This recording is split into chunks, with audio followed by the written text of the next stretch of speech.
Welcome to Module 8.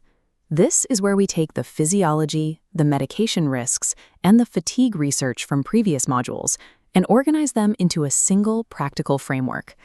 Unexpected violations rarely stem from intentional recklessness. Instead, the primary driver of unexpected compliance failure in this industry is assumption. It is the assumption that the amount you drank last night won't still be in your system tomorrow morning, that logging the legal minimum for rest means your body is actually recovered, or the dangerous belief that simply feeling fine is the same as being compliant. Prevention requires abandoning that mindset. You have to stop treating compliance as a permanent status you hold until something goes wrong, and start treating it as something you actively maintain every single shift. This sounds demanding, but the required habits take minutes, not hours, when built into a routine. The effort they require is a fraction of the energy needed to navigate the fallout when these steps are skipped. Feeling fine is never a reliable measure of actual impairment. Actively managing a specific set of daily decisions is the only way to genuinely guarantee your fitness for duty. The simplest habit you can build is next-day thinking. Before making any decision involving alcohol tonight, you factor in exactly what time your shift starts tomorrow. The math is rigid. The human body clears roughly 1 standard drink per hour. Time is the singular variable. Sleep, coffee, water, and food do absolutely nothing to accelerate the process. 5 drinks require 5 hours to clear, consuming nearly your entire safety buffer before a 6 a.m. shift. Doing this calculation the night before removes guesswork. You aren't waking up asking if you feel okay. You already know exactly when your system is biologically clear. We see a similar assumption trap with hours of service regulations.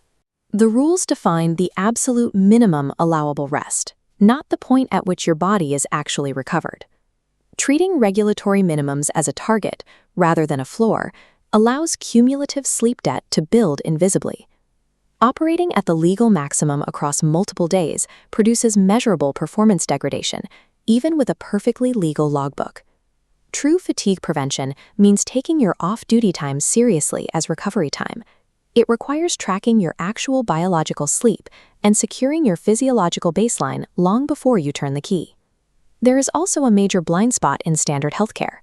A general physician making a prescribing decision does not automatically factor in the unique demands of operating a commercial vehicle. You must make proactive disclosure a habit.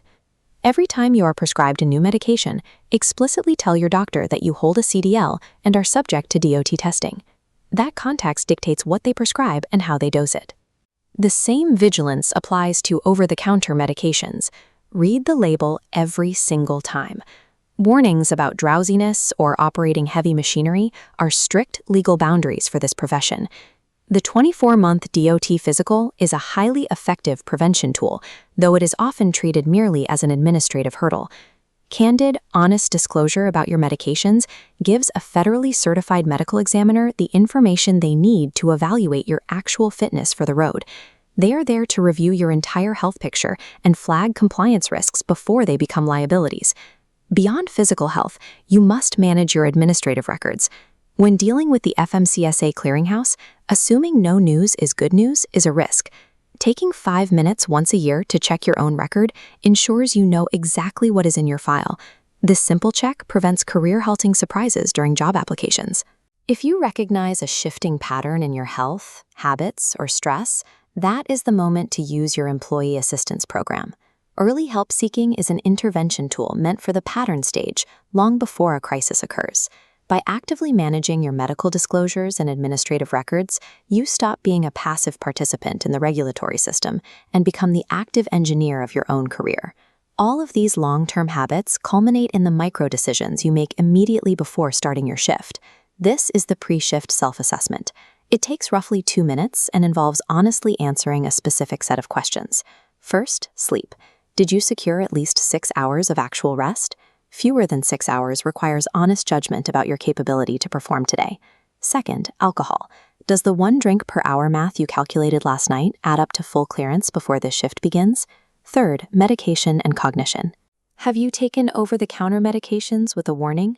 Are you emotionally and cognitively present for the drive ahead? You don't report these answers to an employer. They are strictly for you.